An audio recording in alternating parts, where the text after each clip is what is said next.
विद्यार्थीगण कृपया ध्यान देंगे। आज की क्लास में डिस्कस करेंगे परिनालिका।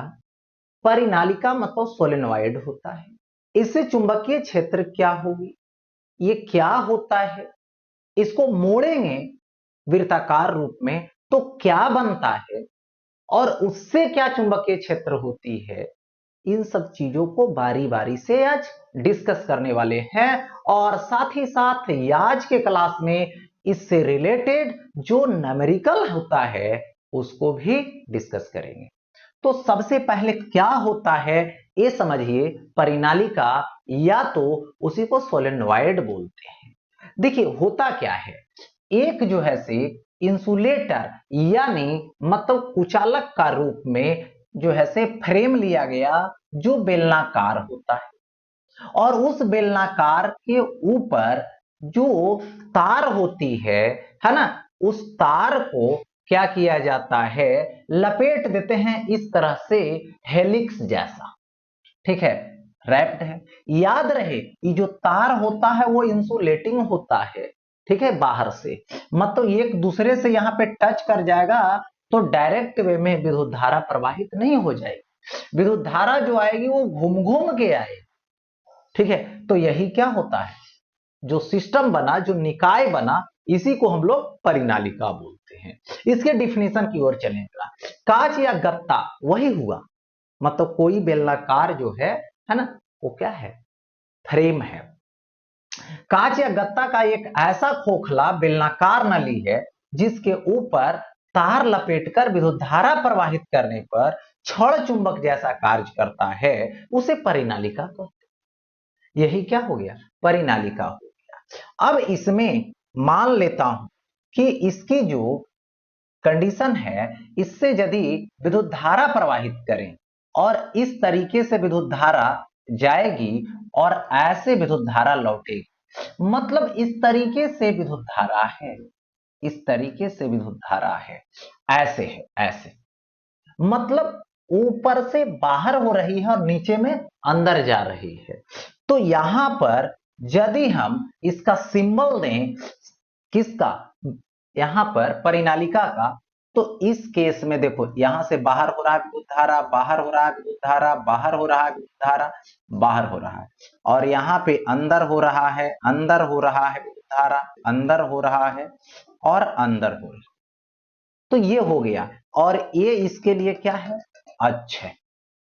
और इसी धारा को पलट दें, मतलब अवर विद्युत धारा की दिशा को रिवर्स कर दें, उल्टा कर दें, तो ऐसे, तो अवर क्या होगा, इधर के तरफ इन करेगा, अंदर जाएगा, अंदर जाएगा, इस तरीके से अंदर जाएगा। ठीक है, और यहां से नीचे के साइड से क्या आएगा, बाहर आएगा, बाहर आएगा। ठीक है, ये जो है से बाहर आएगा, और ये इसका क्या हो गया, तो ये इसका अक्ष हो गया। तो ये हो गया सोलेनॉइड यानी परिनालिका। अब देखो आगे बढ़ता हूं, परिनालिका के चुंबकीय क्षेत्र की रेखाएं। देखिए परिनालिका के चुंबकीय क्षेत्र की रेखाएं हैं। तो यहां पर देखिए विद्युत धारा इस तरह से चली, परिनालिका में ऐसे ऐसे घूमती है, तो ऐसे घूमती है, तो ये जो है से सर्कुलर है। तो सर्कुलर में क्या होता है, वृत्ताकार में ये जो कर्ल फिंगर है, जो मुड़ी हुई अंगुलियां हैं, विद्युत धारा की दिशा बताएगी।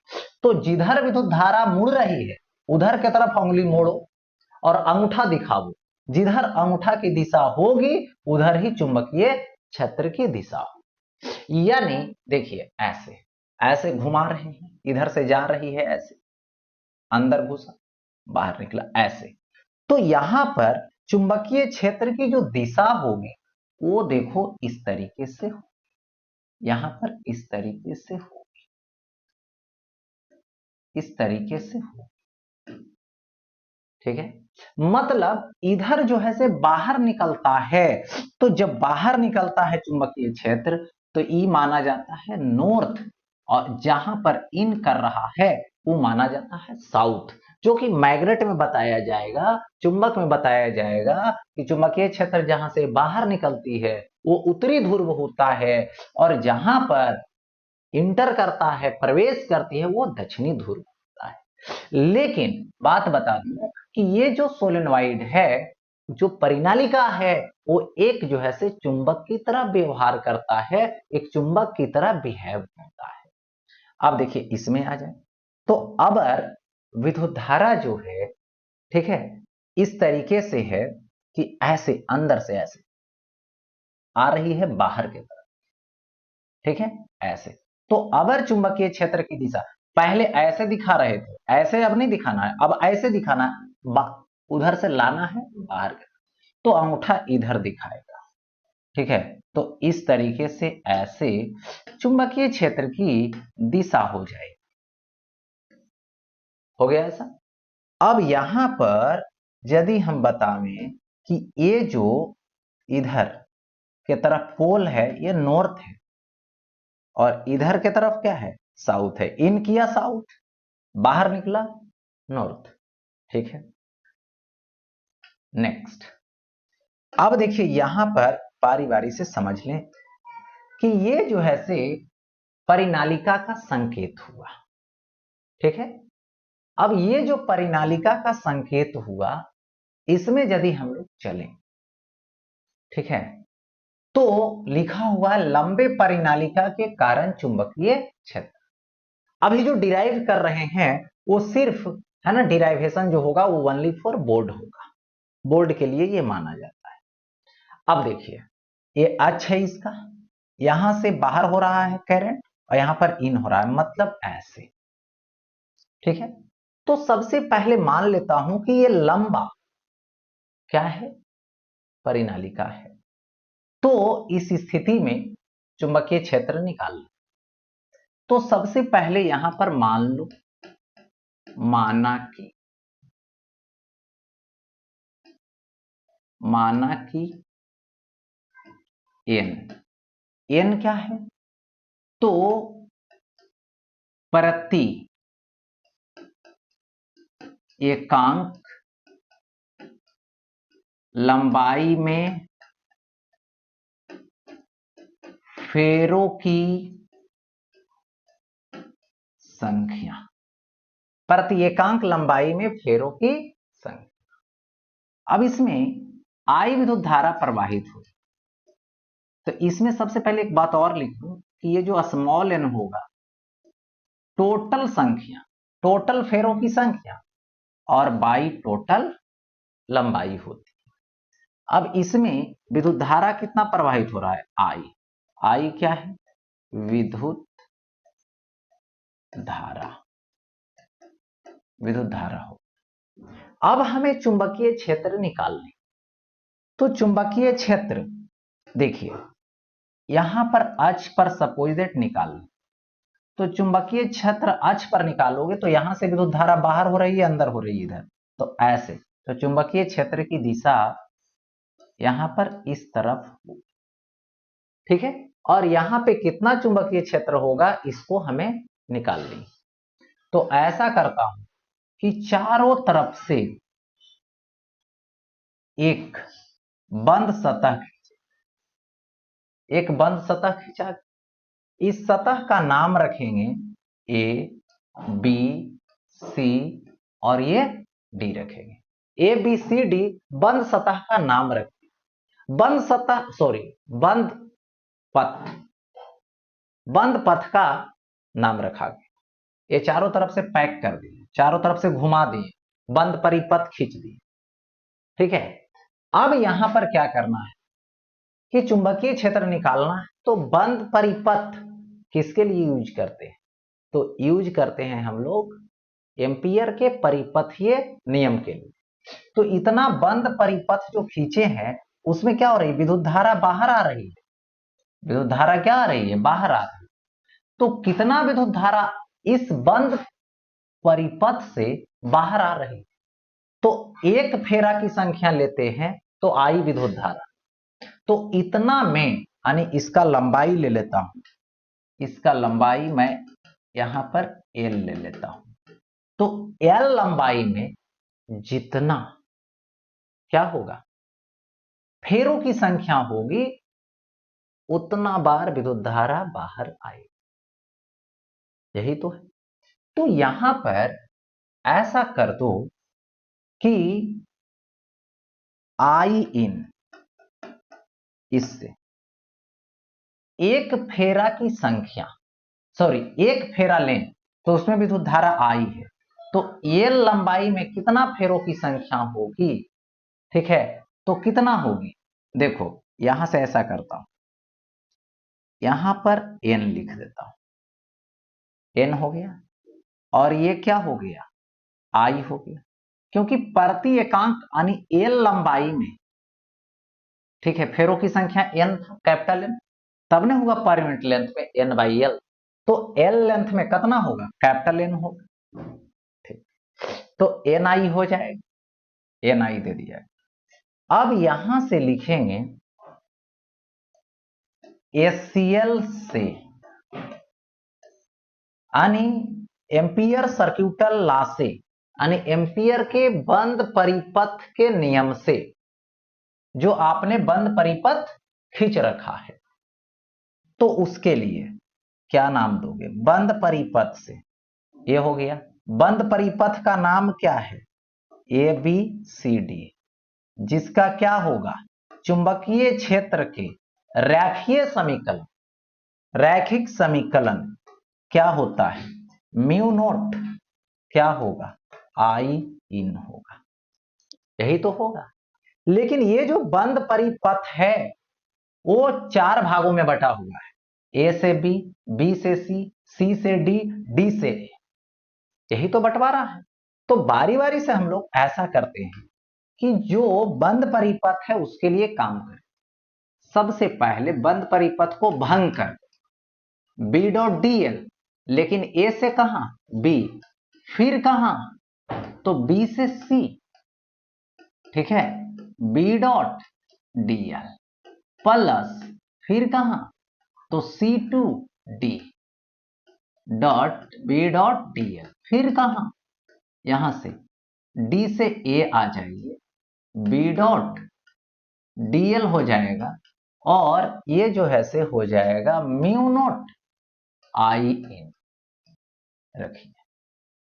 अब देखो बारी बारी से b dot d l, a to b, a से बी जाएंगे, बी है और लेंथ कितना है, एल है, तो इसको जब क्या पर देख रहे हो, 0 डिग्री पर, ठीक है, तो यहां से लिखूंगा integration b d l cos 0 degree a to b plus b to c ले लो, तो यहां पे बी टू सी जब लोगे तो यहां से यहां तक तो चुंबकीय क्षेत्र है, लेकिन चुंबकीय क्षेत्र की दिशा इधर है, ठीक है, और ये इधर है तो 90 डिग्री पर है, तो डॉट प्रोडक्ट तो ऐसे शून्य हो गया।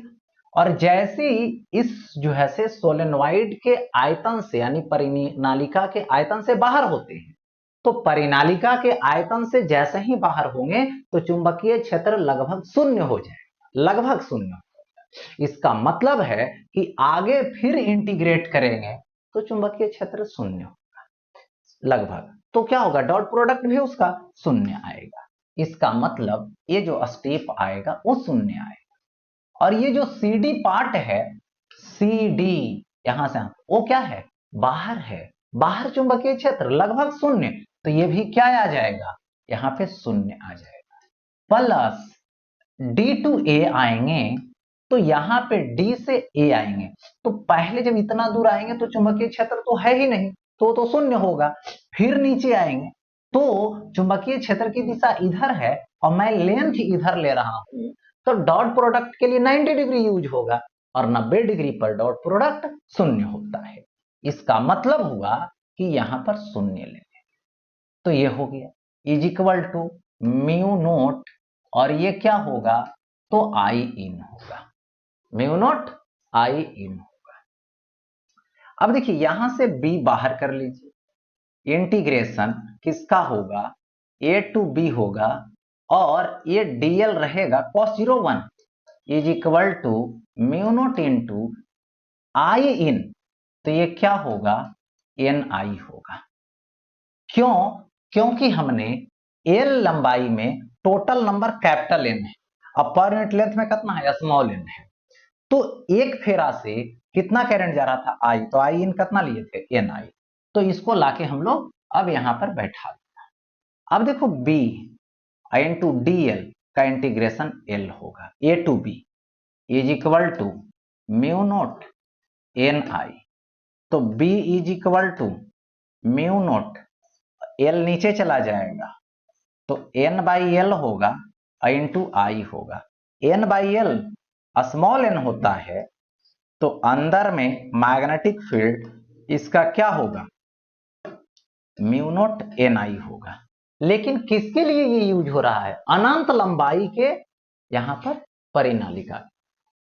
अच्छा, अब यदि आ जाए कि ये जो है से परिनालिका के बीच माध्यम डाल देते हैं, जैसे ये देखो परिनालिका है, ठीक है, यहां से बाहर होती है करंट, बाहर होती है, बाहर होती है, और इधर से अंदर होती है, और इसके अंदर कोई मटेरियल मीडियम मैंने लाके रखा, मटेरियल मीडियम मैंने लाके रखा जिसका चुंबकशीलता म्यू आर है, जो आपेक्षिक चुंबकशीलता है, तो इसके अंदर जो चुंबकीय क्षेत्र होगी वो होगा म्यू नोट म्यू आर, और ये क्या होगा, एन आई, ठीक है, जिसको मैं लिख सकता हूं B is equal to mu naught mu R, इसको म्यू एन आई,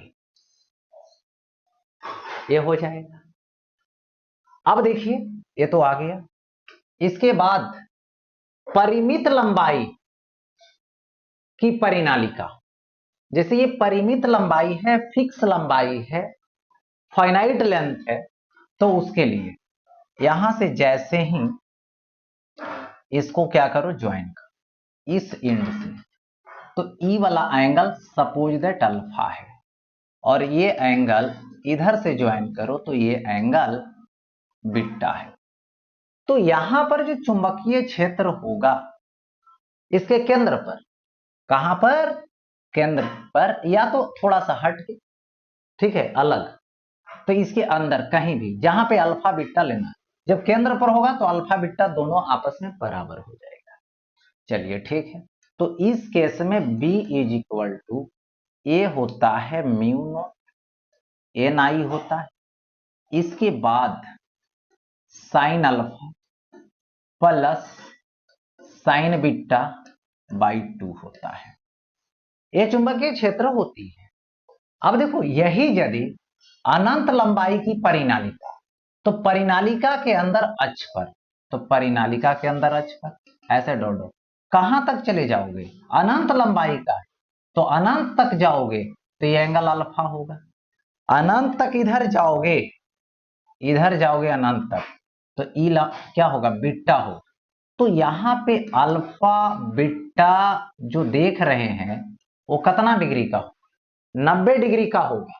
अब इस फार्मूला को यूज करो तो B is equal to mu naught N I by 2 होगा, साइन अल्फा 90 साइन बीटा 90, तो साइन 90 प्लस साइन 90 1 प्लस 1 यानी 2 आएगा, 2 कटेगा, so B is equal to आएगा यहां पर mu naught N I, B is equal to क्या आएगा, तो म्यू नोट एन आई आएगा। परिनालिका के सिरों के अक्ष पर यानी यहां पर तक का होगा, इधर कहां तक चले जाएंगे, तो चले जाएंगे अनंत तक, तो ये अल्फा होगा, इधर जाने की कोई जगह नहीं, देखो ये ऐसे रहता, लेकिन यहीं पर मिला रहे हैं तो ये घट करके 0 डिग्री हो गया, तो यहां पे अल्फा तो 90 डिग्री है बट बीटा क्या है, 0 डिग्री है, तो बी इंड पर ले रहा हूं, क्या होगा, म्यू नोट एन आई होगा बाई 2 होगा, साइन 90 1 होगा प्लस साइन 0 डिग्री, बीटा 0 है, फॉर्मूला लाइए साइन 0 0, ये हो गया, यानी B end is equal to mu naught N I by 2।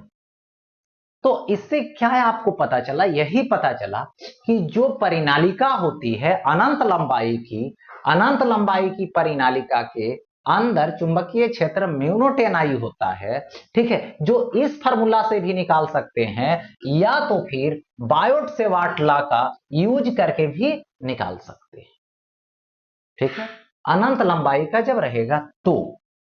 अब देखो इसके बाद इससे जो चुंबकीय क्षेत्र आ रहा है अनंत लंबाई के परिनालिका की, वो तो सबसे पहले तो उसकी रेडियस के रेस्पेक्ट में उसकी लेंथ बहुत बहुत ज्यादा होती है और उसकी जो चुंबकीय क्षेत्र होती है उसके ना तो त्रिज्या पर निर्भर करती है ना तो व्यास पर बोल सकते हैं, ठीक है, ये चीज है। अब आगे बढ़ता हूं नेक्स्ट, देखिए तो परिनालिका के द्वारा उत्पन्न चुंबकीय क्षेत्र की दिशा इसकी अक्ष के अनुदिश होती है, जो मैंने पहले दिखा दिया कि अक्ष के अनुदिश। यहां भी देखो इस तरीके से ऐसे घूम रहा है ऐसे, तो यहां पर लीजिए या तो यहां पर लीजिए या तो यहां पर लीजिए, इसके अक्ष के अनुदिश होगा, ठीक है, और अक्ष के अनुदिश होगा। परिनालिका के भीतर चुंबकीय क्षेत्र समरूप होता है, मतलब ये यदि परिनालिका है या तो ये देख रहे हो परिनालिका है तो इसके अक्ष के अनुदिश तो है, लेकिन यहां पर ले यहां पर ले यहां पर ले हर जगह चुंबकीय क्षेत्र जो होगी वो एक समान होगी, जिसका फॉर्मूला एक ही होगा, ठीक है, जो म्यू नॉट एन आई होगा, जो लोकेशन पर इसके अंदर निर्भर नहीं करता। परिनालिका के आयतन के बाहर चुंबकीय क्षेत्र का मान लगभग शून्य होता है। यदि आप ये परिनालिका ले रहे हैं और इस परिनालिका के बाहर इधर या इधर है ना, इधर कहीं ले, इस परिनालिका के इधर या इधर, तो लगभग मान चुंबकीय क्षेत्र का शून्य होगा, ठीक है। अब देखो आगे बढ़ता हूं, अगला टॉपिक है जिसका नेम है टोराइड। तो सबसे पहले यहां पे समझना है कि टोराइड होता क्या है ना, टोराइड कहते किसको है। तो यहां पे जो टोराइड होता है, बस जो परिनालिका हम लोग लेते हैं उस परिनालिका को लो और उसको वृत्ताकार के रूप में मोड़ दो।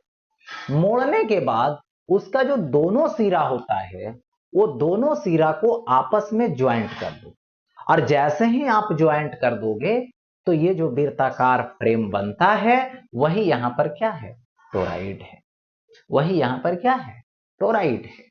अब देखिए इस टोराइड के लिए खास बात होता है क्या कि जब एक परिनालिका को मोड़कर वृत्ताकार बंद वलय बना दिया जाता है तो उसे टोराइड कहते हैं। अब देखिए ये टोराइड बन गए, परिनालिका ही टोराइड बन जाता है। अब देखो इस परिनालिका को बात करें तो यहां पर ऐसे विद्युत धारा जा रही है, ऐसे इधर से निकल करके इधर, इधर से निकल करके इधर, ऐसे तो ऐसे घूमेगा। तो चुंबकीय क्षेत्र यहां पर लेंगे इधर, तो हर बिंदु पर इसके अंदर क्या होगा, टेंजेंट बताएगा, टेंजेंट ऐसे घूमेगा, ठीक है।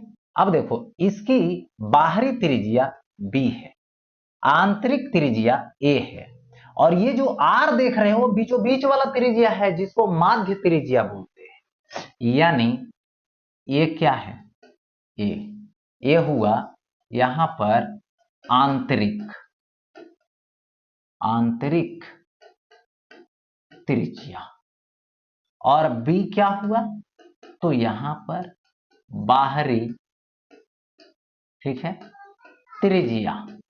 इसके बाद आर क्या हुआ, तो आर हुआ इसका माध्य त्रिज्या, ठीक है।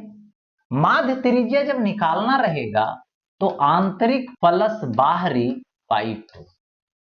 यदि कोई भी टोराइड के आंतरिक त्रिज्या दिया हुआ रहे और बाहरी त्रिज्या दिया हुआ रहे और उससे यदि हमको त्रिज्या की कहीं पे जरूरत पड़ जाए उसकी, तो उसकी हम लोगों ने माध्य त्रिज्या लिखा, और माध्य त्रिज्या का क्या फॉर्मूला लगेगा, ए प्लस बी बाई 2 लगाऊंगा, ये हो गया।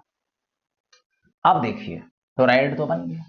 अब इससे आता है टोराइड के कारण चुंबकीय क्षेत्र। तो अब यहां पर बतलाने वाले हैं अक्ष पर चुंबकीय क्षेत्र। जो देखो टोराइड का ये जो है से अक्ष है, ठीक है, और टोराइड में ये सिंबल इसका दिखाया गया कि इस तरह से बाहर हो रहा है विद्युत धारा, इधर अंदर हो रहा है, बाहर हो रहा है अंदर हो रहा है, ऐसे ऐसे ऐसे घूम के जा रहा है। धारा की दिशा बदल भी सकते हैं, ठीक है, वो तो देने के ऊपर है। इधर से ऐसे, इधर से बाहर करके इधर अंदर जा सकता है, दिशा बदल देंगे तो राइट में, ठीक है। अब यहां पर चुंबकीय क्षेत्र लेनी है, तो सपोज दैट एक रिंग के बारे में यहां पर सोच, रिंग जो चुंबकीय क्षेत्र में बात कर रहे हैं, तो एक रिंग ऐसे ऐसे घूमता है ना, तो रिंग टाइप का ऐसे घूमेगा, तो यहां पर चुंबकीय क्षेत्र जो होगी वो इधर के तरफ होगी। यदि आप यहां पर लेंगे तो चुंबकीय क्षेत्र ऐसे टेंजेंट होगी, यहां पर लेंगे तो ऐसे टेंजेंट होगी, यहां पर लेंगे तो ऐसे टेंजेंट होगी, ठीक है, यानी अक्ष पर इस तरीके से। कैसे? तो बाहर हो रहा है, बाहर हो रहा है, ऐसे ऐसे घुमाइए, ठीक है। अब देखो यहां पर क्या करूं, दिशा तो ले लेना है आराम से, ठीक है। जिधर जो है से करंट अंदर कर रहा है उधर अंगुली मोड़ दो, अंगूठा दिखा दूंगा, यहां पर अंगूठा दिखा, लेकिन होगा कितना ये मैटर करता है। तो इसके अंदर इस तरीके से देखिए, ठीक है। तो एक छोटा सा यहां पर पार्ट कट कर लेता हूं, ठीक है, पार्ट मैंने कट कर लिया। इसमें कुल फेरों की संख्या मान लेता हूं, माना कि कुल फेरों की संख्या बराबर n, ठीक है। प्रवाहित विद्युत धारा इज इक्वल टू I। तो ये जो तुमने घेरा लगाया, जो क्या बोलिएगा, एम्पियर के बंद परिपथ के नाम से जाना जाए, और एक तार में विद्युत धारा I बाहर हो रहा है, I वैसा वैसा कितना फेरा है, तो माना कि कुल फेरों की संख्या n है, तो बाहर निकलने वाले, इससे बाहर निकलने वाले जो विद्युत धारा होगी उसकी क्या वैल्यू होगी इसके अंदर से, तो क्या आएगा, n I आएगा, n I आ जाएगा। फिर वही बात करेंगे हम लोग किससे, तो यहां से ACL से, यानी एम्पियर सर्क्यूटल लॉ से, एम्पियर के बंद परिपथीय नियम से। तो इंटीग्रेशन होगा B डॉट DL होगा is equal to mu naught, और ये क्या होगा, I इन होगा, ठीक है। अब यहां से इसको फॉर्मूला लगा, इंटीग्रेशन दे दूंगा B डॉट DL, टेंजेंट जा रहा है तो इसका लेंथ DL है, सेम डायरेक्शन, तो कॉस 0 डिग्री दीजिए, और ये क्या होगा, म्यू नॉट I इन होगा, तो यहां से B बाहर कर लीजिए, और ये क्या होगा, इंटीग्रेशन DL का, और ये होगा म्यू नॉट I इन, तो I इन का वैल्यू कितना होगा, तो NI होगा। तो यहां से B इज इक्वल टू अभी नहीं दीजिए, B इन DL का इंटीग्रेशन, छोटा पार्ट को इंटीग्रेट करेंगे तो ये वृत्त की परिधि बन जाएगी, और ये कितना हो जाएगा, 2 पाई R हो जाएगा, ये क्या आएगा, म्यू नॉट NI होगा ऐसा। अब देखो 2 पाई R क्या है, गुना में है तो इधर जाएगा भागा में, तो ये क्या हो जाएगा, यहां से B इज इक्वल टू आएगा म्यू नॉट NI आएगा, बाई क्या आएगा, तो 2 पाई R आएगा, और यहां से क्या आएगा, म्यू नॉट आएगा, N बाई 2 पाई R आएगा, और इनटू क्या आएगा, तो I आएगा, तो N by 2 pi R small n होगा, तो B is equal to mu naught NI। जो सोलेनोइड के अंदर चुंबकीय क्षेत्र की फॉर्मूला होती है लंबे सोलेनोइड के अंदर, वही फॉर्मूला यहां पर टोराइड के अंदर, टोराइड के अक्ष पर होता है म्यू नॉट एन आई। अब देखो बाहरी बिंदु,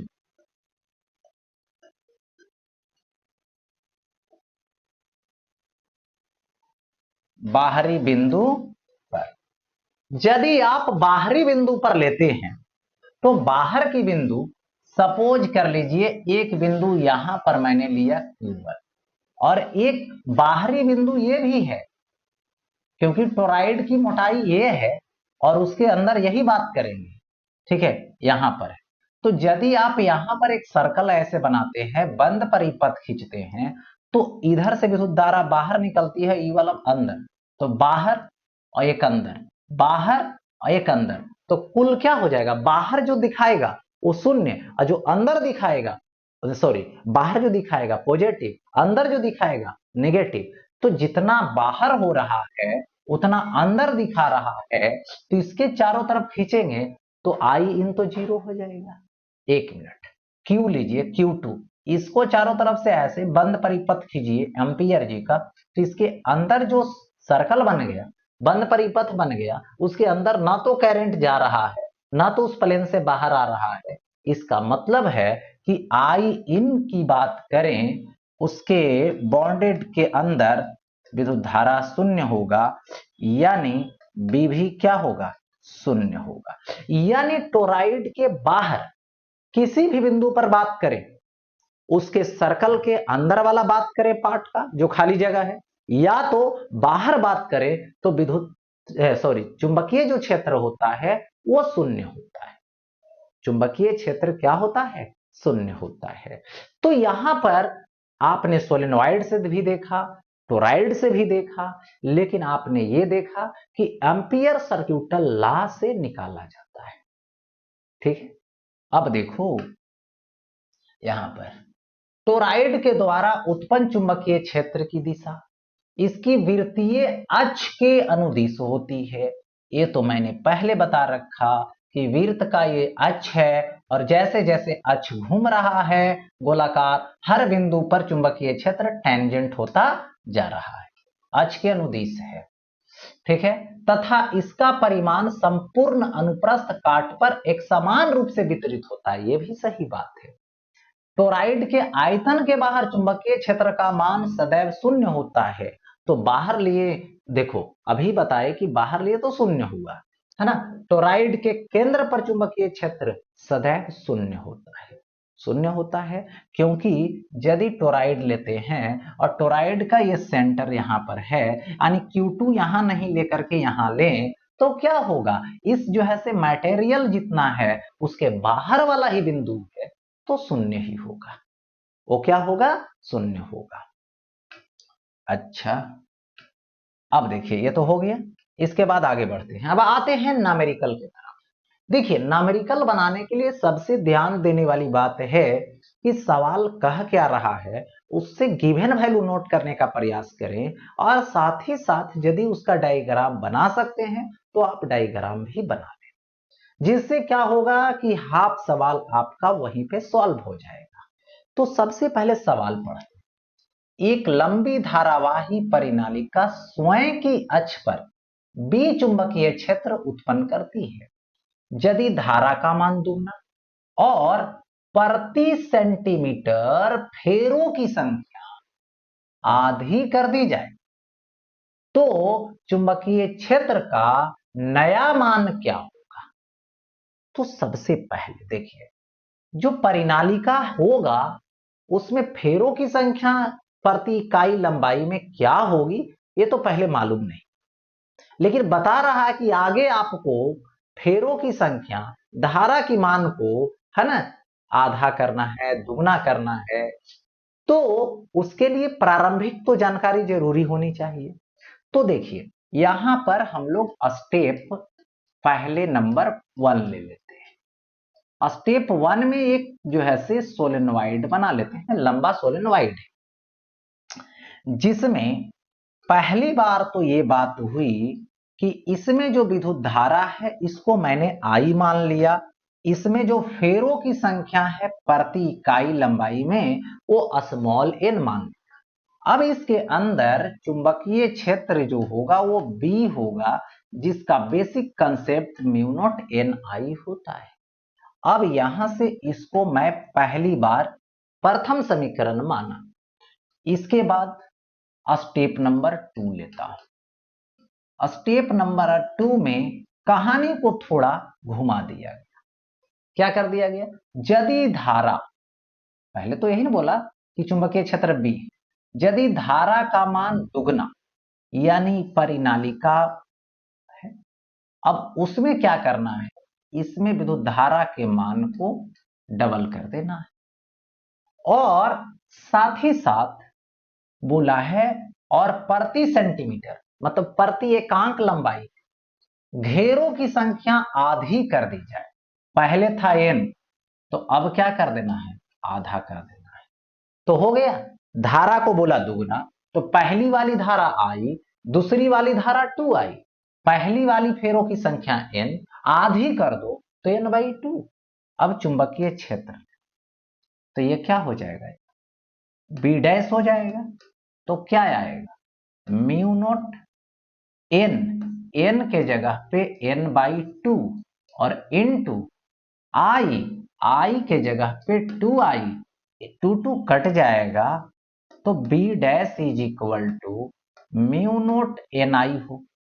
तो यहां से इसको मान लेता हूं सेकेंड, ठीक है, यानी समीकरण 1 और 2 से हो गया, 1 और 2 से। तो यहां से क्या लिखोगे, B dash is equal to B, B dash is equal to B, यानी बोल सकते हो क्या होता है, चुंबकीय क्षेत्र में कोई परिवर्तन नहीं, कोई परिवर्तन नहीं, ठीक है, ऐसा। अब आगे बढ़ता हूं नेक्स्ट। यदि एक परिनालिका की लंबाई तथा फेरों की संख्या दोनों आधी कर दी जाए तो चुंबकीय क्षेत्र का मान क्या हो जाएगा।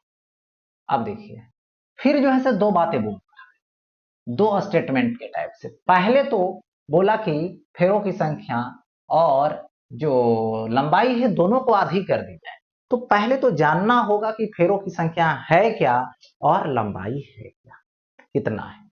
तो देखिए यहां पर फिर वैसा ही सॉल्व करेंगे। स्टेप 1 में पहले दिखाएंगे कि ये जो है से परिनालिका है, परिनालिका की अभी अभी लंबाई मान लो n है, फेरों की संख्या कैपिटल N है, तो यहां पर small n is equal to n/l होगा।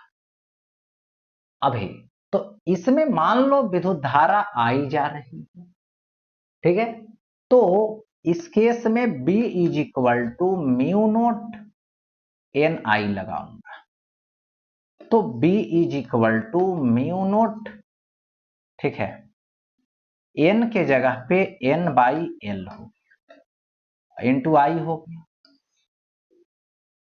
अब देखो इसी को अब चेंज करना है, तो यहां पर लिख देता हूं स्टेप 2। स्टेप 2 लीजिए। स्टेप 2 में क्या बोला गया आपसे, आपसे यही बोला गया कि इसकी लंबाई और फेरों की संख्या दोनों को आधी कर, यानी देखो फेरों की संख्या n/2 हो जाए, लंबाई जो है l/2 हो गया, दोनों आधा आधा हो गया।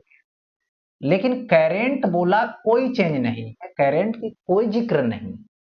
अब देखिए, तो यहां से स्मॉल n निकालिए, तो n डैश होगा, तो n/2 और l/2, 2 कट जाएगा, n/l आएगा, होगा ऐसा। तो यहां से b डैश आएगा, म्यू नॉट आएगा, n डैश आई आएगा।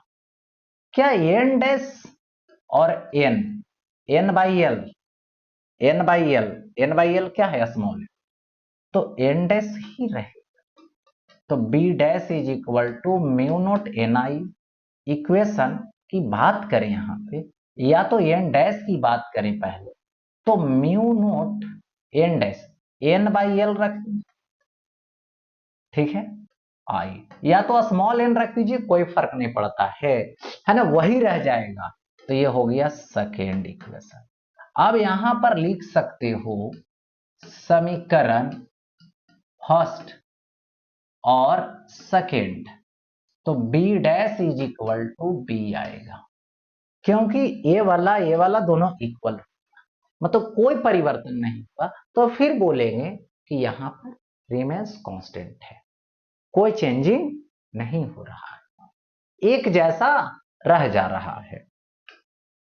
आगे, एक टोराइड की माध्य त्रिज्या 10 सेंटीमीटर, यानी एक टोराइड है जिसकी माध्य त्रिज्या 10 सेंटीमीटर, इसको मीटर में कन्वर्ट कीजिए तो 10 टू दी पावर -2 मीटर, यानी 10 टू दी पावर -1 मीटर। यदि टोराइड में, हाँ, तथा इसमें 500 घेरे हैं, माने फेरों की संख्या 500 है, तो n बराबर 500 दे दिया गया ऐसा।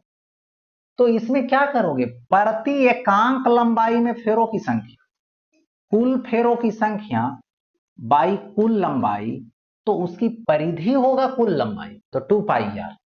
तो यहां पे n के जगह पे 500, यानी 10 पर पावर, देखो 5 गुने 10 पर पावर 2, 2π रहने गुने r की वैल्यू 10 पर पावर -1, ठीक है, यानी इसको लिख सकते हो 5/2π और गुने 10 पर पावर 3 पर मीटर हो जाएगा, फेरों की संख्या इतना पर मीटर, ये हो गया। अब यहां से एक बात और समझिए, यदि टोराइड में धारा का मान इतना है, टोराइड में धारा का मान यानी 0.1 एम्पियर, यानी 10 टू दी पावर -1 एम्पियर, तो टोराइड के कारण चुंबकीय क्षेत्र का मान क्या होगा, टोराइड के कारण चुंबकीय क्षेत्र का मान क्या होगा, तो चुंबकीय क्षेत्र तो उसके अंदर होती है सिर्फ, बाहर तो शून्य होती है। तो यहां पर B इज इक्वल टू लगाओगे तो म्यू नॉट ni लगाओ, म्यू नॉट की value 4π 10 to the power -7, small n लीजिए, तो स्मॉल n क्या होगा, तो यहां पे 5/2π होगा, 10 टू दी पावर यहां पर 3 होगा, इंटू आई दे दीजिए, तो आई की वैल्यू यहां पे 10 पे पावर -1 आएगा, और यहां पे देखिए तो यहां से कट करेंगे इसको, तो ये आएगा 2, तो ये हो जाएगा 10 into 10 to the power -1 -7, 10 to the power 3 हो गया। अब देखो यहां से 10 पर पावर 1 और 3, तो 4 into 10 to the power -8, solve करोगे तो 10 टू दी पावर -4, और ये आएगा टेस्ला। तो ये हो गया चुंबकीय क्षेत्र, कैसे आया समझ में आ गया। अब देखिए आगे नेक्स्ट, किसी परिनालिका की प्रति इकाई लंबाई में घेरों की संख्या इतना है, मतलब स्मॉल n की वैल्यू सॉल्व कर रहे हैं, जो गिवन है 1000, मतलब 10 पर पावर 3, इसमें प्रवाहित धारा I है, I का वैल्यू 1/4π एम्पियर है, तो इसके द्वारा उत्पन्न चुंबकीय क्षेत्र का मान क्या होगा, देखो, तो B मुझे निकाल, ठीक है, तो बेसिक कंसेप्ट होता है B is equal to mu naught NI, हो गया, म्यू नॉट का वैल्यू दे दो तो 4π into 10 to the power -7, small n दे दो तो स्मॉल n कितना है, तो 10 पर पावर 3 है, हो गया, 10 पर पावर 3 है, इंटू आई दे दो, तो I का वैल्यू कितना आएगा, तो 1/4 पाई आएगा, 1/4 पाई आएगा। और यहां से 4 पाई से 4 पाई कैंसिल हो जाएगा। हो गया ऐसा? चलो ठीक है। तो कितना अब आएगा, b इज इक्वल टू -7 + 3 यानी 10⁻⁻4 टेस्ला आएगा। हो गया ऐसा? तो आपने देखा ये जो था सोलेनोइड टोरॉइड का क्लास, और यहीं पे ये न्यूमेरिकल के साथ इसकी क्लास समाप्त होती है।